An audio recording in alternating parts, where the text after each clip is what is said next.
पिघला दे। अब्दुल्ला सईद नशे का मरीज़, अल्लाह का शुक्र है। मैंने पहले बदाली में था, बहुत परेशान रहता था। घर वाले मैंने माशरा एक्सेप्ट नहीं करता था, ज़हनी तौर पर भी टॉर्चर रहता था। वालदा भी मेरी परेशान रहती थी बेचारी, और परेशान रहती थी, जिसकी वजह से मैं बहुत टेंशन में रहता था कि अपनी वालदा से मैं कहते उनको समझा सकूं यार कि मैं ये नशा नहीं छोड़ पा रहा। बहुत मुश्किल थी ज़िंदगी में, टेंशन थी। फिर एक दिन कुछ मेरे प्यारे दोस्त, हमारे एमडी दिलावर भाई काशिफ भुट्टो साहब मेरे घर पे आए। मेरी वालदा को उन्होंने समझाया कि द फ्यूचर हाउस उन्होंने इजारा खोला है, और फिर उन्होंने मेरे को बताया, समझाया। फिर मैंने अपने इलाज के लिए ख़ुद राज़ी हुआ और इलाज पे आया। 3 महीने में इलाज कराया मैंने, अल्लाह का शुक्र है, बहुत अच्छा रिज़ल्ट मिला। ज़िंदगी सुकून में आ गई, माँ वालदा भरोसे में आ गई।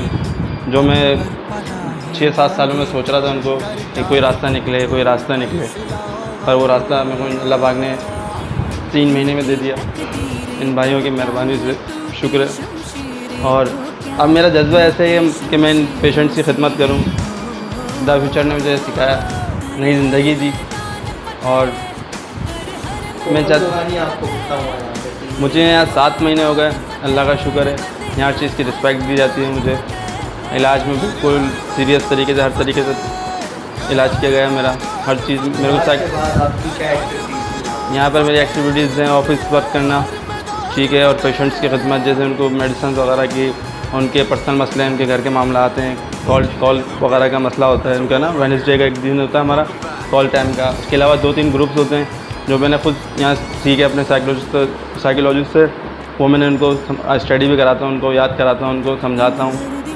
और जैसे खुद जो अपनी ज़िंदगी में थोड़ा प्रैक्टिकल किया है, वो उनको समझाता हूँ कि भाई इन चीज़ों से कैसे आपने निकलना है खुद। सेहत के 12 कदम, हाँ, स्टेप ग्रुप पे भी काम कराता हूँ, उसकी तशरीह भी समझाता हूँ कि इस पर वर्क किस तरह करना है उन्होंने। उसूल सत्याबी के 12 एग्ज़ाम। कदम नंबर 1, हम इकरार करते हैं हम नशे के आगे बेबस थे, हमारी ज़िंदगियाँ बदनज़मी का शिकार हो चुकी हैं। कदम नंबर 2, हमें यकीन हो चला एक बाज़ातर ताकत हमारी ज़हनी सत्याबी को बहाल कर सकती है। और इस ग्रुप के ऊपर ये पूरे 12 स्टेप हैं। इसके ऊपर हमारा पूरा एनए का प्रोग्राम है, जिसके ऊपर हम लोग अपनी सारी ज़िंदगी रिकवरी में रह सकते हैं, और हमारी सारी ज़िंदगी का निचोड़ इसके अंदर है। इंशाल्लाह आहिस्ता आहिस्ता इन स्टेप्स में मैं काम कर रहा हूँ। आपको क्या मसले मसाइल होते थे जब आप नशा करते थे? मसले मसाइल सर मुझे बहुत थे, जिस तरह के मैं वालदा वगैरह को फेस नहीं कर पाता था, माशरे को फेस नहीं कर पाता था। लोग अजीब अजीब ख्यालात बातें करते थे। मैं खुद अपने आप के फ़ैसले नहीं कर पाता था, अपनी ज़िंदगी के बारे में कुछ सोच नहीं पाता था। ऐसे टेंशन बहुत सारी थी, कुछ अच्छा नहीं लगना, कुछ पता ही नहीं लगना। अब बचपन के बाद एक जो नॉन एडिक्ट ज़िंदगी थी बचपन, उसके बाद आज ये ज़िंदगी लगती है हाँ यार कोई ज़िंदगी। बीच का जो गैप था ना, वो नशे ने कुछ भी नहीं पता कि वालिद साहब का इंतकाल हो गया, क्या फीलिंग्स आना है, क्या अच्छा है, कौन बुरा है, कुछ समझ नहीं आता था। आपकी वालदा के जो पहले आपसे तासुरात थे, अब कैसे है आपकी वालदा के आपके साथ? अल्लाह का शुक्र है, इस चीज़ का मैं द फ्यूचर का बहुत शुक्रगुज़ार हूँ कि जो चीज़ मैं अपनी माँ को खुशी देना चाहता था, वो यहाँ से इन लोगों ने मेरे पे मेहनत करी, इतनी मेहनत करी।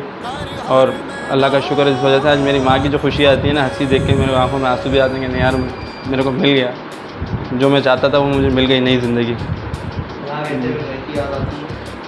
घर की याद तो आती है, लेकिन अभी इनकी खिदमत ज़्यादा ज़रूरी है। इन अल्लाह पाक इन लोगों के भी घर वालों, मेरी माँ खुश हुई, अल्लाह पाक इन लोगों की माँ ऐसी खुश हो जाए। ये लोग कुछ देखें, कुछ समझें, क्या ये भी लोग भी तो हैं, मैं भी तो नहीं तरह इंसान हूँ, माशरे में रहने वाला शख्स हूँ। मैं भी चाहता हूँ ये लोग भी कुछ सीख लें, और बाकी सब अच्छे हैं इंशाल्लाह ताला। नियत करिए इंशाल्लाह ये लोग भी आगे कामयाब होंगे। रूठी तकदीरें तो क्या, टूटी शमशीरें तो क्या, टूटी शमशीरों से ही हो कर हर मैदान फतेह, कर हर मैदान फतेह। अस्सलाम वालेकुम, मैं Kashif Bhutto, manager the future house.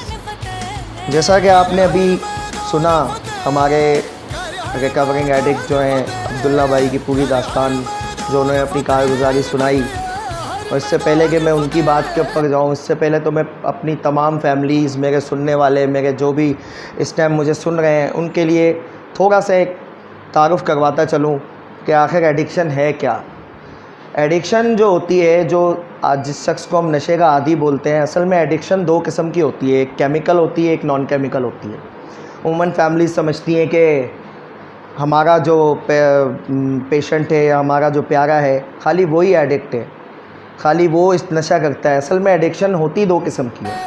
जो केमिकल एडिक्शन है उसके अंदर आइस आता है, जिसको मैथ भी बोलते हैं, उसमें हेरोइन आती है, उसके अंदर मीन्स वो आता है, क्रिस्टल आता है उसके अंदर, और भी बहुत से किस्म के ड्रग्स हैं जो भी इंट्रोड्यूस हुए हैं मार्केट के अंदर।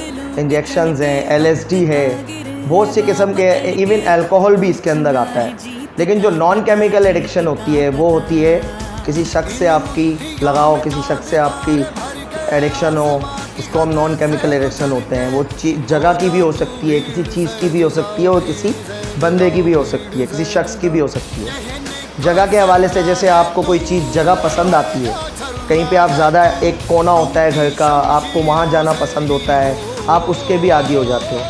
इसी तरह जो इंसान की एडिक्शन होती है ना, उसमें फैमिलीज़ को बात समझने वाली होती है, वहाँ फैमिली को ये बात समझनी होती है। कई बार हम ऐसा करते हैं कि अपने जो प्यारे होते हैं, हम उनके इतने एडिक्ट हो जाते हैं कि हम मीन्स उनके साथ इतना उनका हमारा लगाव बढ़ जाता है या लाड प्यार बढ़ जाता है।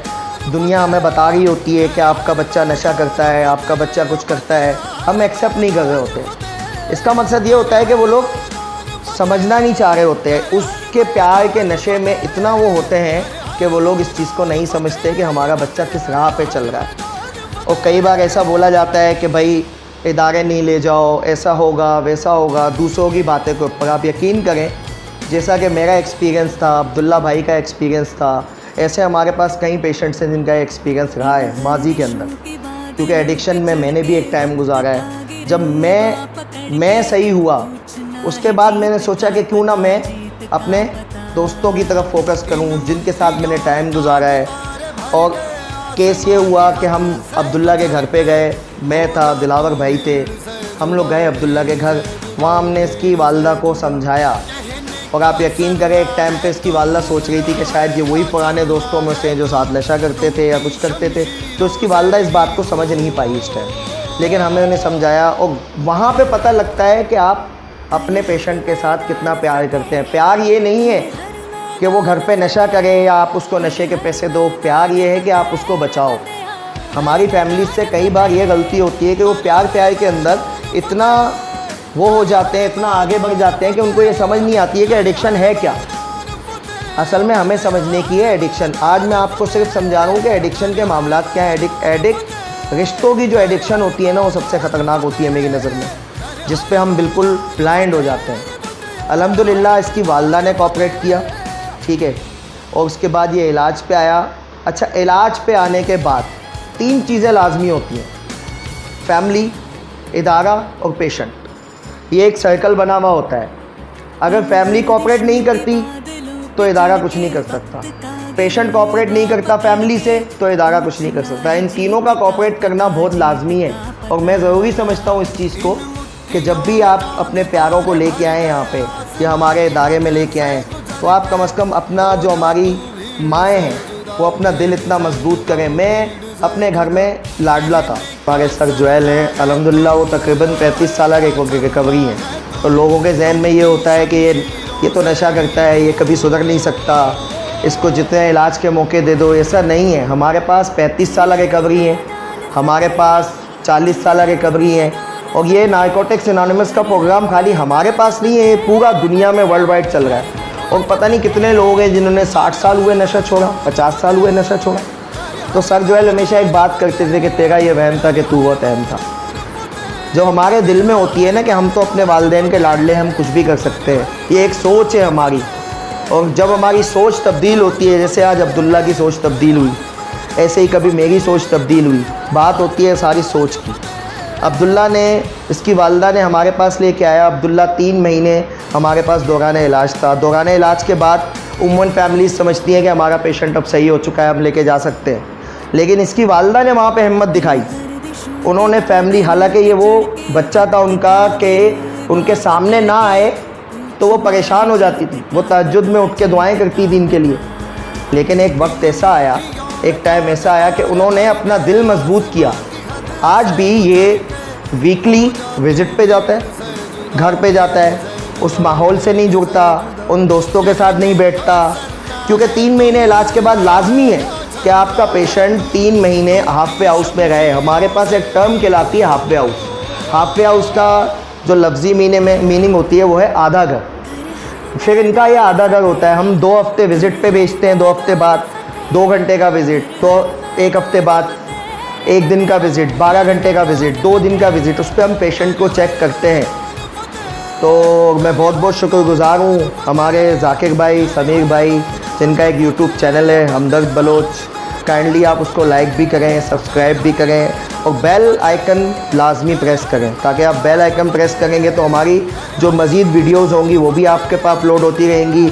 इनका मैं बहुत शुक्रगुज़ार हूँ। ये फ़नी वीडियोस भी अपलोड करते हैं। और फेसबुक पेज है, हमारा भी पेज है the future house. The future house 1 के नाम से पेज है। डिस्क्रिप्शन में मैंने पहले भी लिंक दिया था। इदारे के बारे में कोई भी मालूमात हासिल करनी हो, कोई भी एक्टिविटीज़ हो, इससे पहले भी एक डॉक्यूमेंट्री हमने अपलोड की थी। तो काइंडली हमदर्द बलोच का पेज लाइक करें और इसे सब्सक्राइब करें और बेल आइकन लाजमी प्रेस करें। शुक्रिया। आसमां की हद से गुजर के हो जा तू भीड़ से जुदा, भीड़ से जुदा, भीड़ से जुदा। कहने को जर्रा है तू, लोहे का छर्रा है तू, टूटी शमशीरों से ही हो।